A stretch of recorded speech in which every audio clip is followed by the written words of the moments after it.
여러분, 혹시 부산에서 유럽까지 배를 타고 가는데 기름값을 무려 40%나 아끼고 시간도 열흘이나 당길 수 있는 마법의 지름길이 있다는 사실 알고 계셨습니까? 전 세계 물류 지도를 뒤집어 놓을 수 있는 이 길, 바로 북극항로입니다. 그런데 이 좋은 길을 그동안 왜 아무도 못 뚫었을까요? 단순히 추워서? 얼음 때문에? 아닙니다. 진짜 이유는 따로 있었습니다. 오늘 그 마의 구간을 뚫기 위해 대한민국이 칼을 빼들었습니다. 3,000대 이후 컨테이너선을 띄워 북극으로 직진하겠다는 대한민국의 대담한 도전, 지금 바로 분석해드립니다. 자, 먼저 계산기를 한번 두드려 보겠습니다. 우리가 보통 부산항에서 짐을 싣고 네덜란드 로테르담으로 가면요, 인도양 거쳐서 수에즈운하 통과하고 지중해 지나서 갑니다. 이 거리가 대략 2만 킬로미터입니다. 배 타고 꼬박 한 달, 30일이 걸리는 대장정이죠.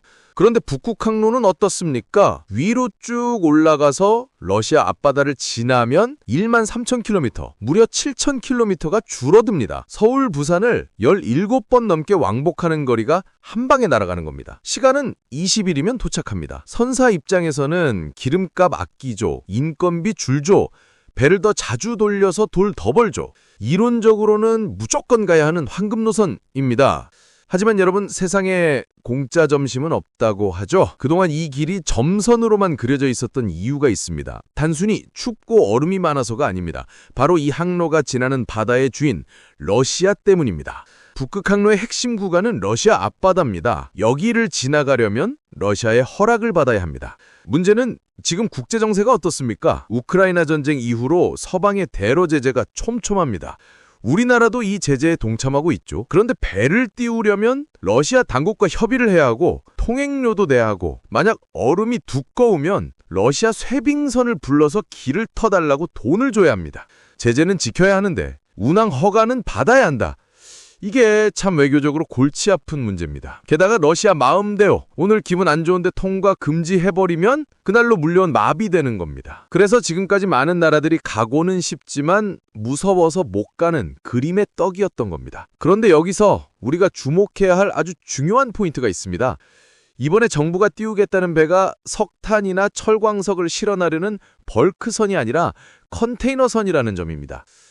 이게 왜 중요하냐고요? 여러분, 벌크선은 덤프트럭 같은 겁니다. 며칠 좀 늦게 도착해도 공장에 쌓아둔 재고 쓰면 되니까 큰일 안 납니다. 하지만 컨테이너선은 다릅니다. 이건 시내버스입니다. 정해진 시간에 딱딱 도착해야 합니다. 컨테이너 안에 든 게 뭡니까? 스마트폰 부품, 자동차 부품, 냉장고, 이런 것들입니다. 배가 하루 늦으면 유럽 공장 컨베이너 벨트가 섭니다. 손해배상 청구서가 눈덩이처럼 날아옵니다. 얼음이 언제 얼지 모르는 북극해에서 시간을 생명처럼 여기는 컨테이너선을 띄운다? 이건 한국이 단순히 길이 있나 구경하러 가는 수준이 아니라 어떤 악조건에서도 납기를 맞출 수 있는지 증명해 보이겠다는 엄청난 자신감의 표현입니다. 그래서 정부가 잡은 날짜가 바로 9월입니다. 북극의 얼음이 가장 많이 녹아서 바닷길이 제일 넓어지는 시기죠. 3,000 TEU.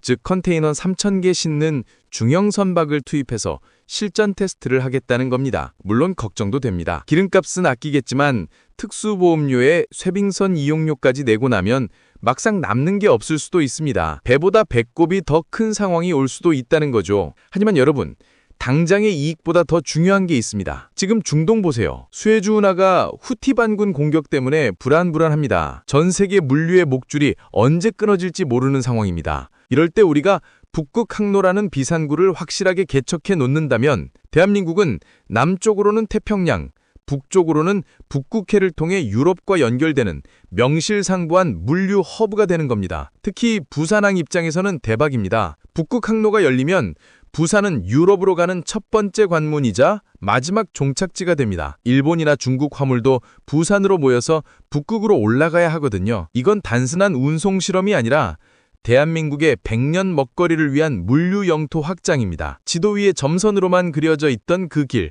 북극항로. 남들은 춥다고, 러시아가 무섭다고, 수지가 안 맞는다고 주저할 때 우리나라는 이제 실전 배치를 위한 엔진 시동을 걸었습니다. 물론 첫 술에 배부를 순 없겠죠. 변수도 많고 위험도 큽니다. 하지만 50년 전 아무것도 없던 울산 백사장에서 조선소를 짓고 세계 1위 조선 강국이 되었던 그 뚝심이 우리에겐 있습니다. 이번 9월 부산항을 떠난 우리 컨테이너선이 북극의 얼음을 깨고 로테르담의 제시간에 도착하는 그 짜릿한 순간을 기대해봅니다. 오늘 영상이 유익하셨다면 대한민국의 새로운 항로 개척을 응원하는 마음으로 구독과 좋아요, 알림 설정 한 번씩 시원하게 눌러주십시오. 저는 다음 시간에도 가슴 뛰는 대한민국 헤드라인으로 다시 찾아오겠습니다. 감사합니다.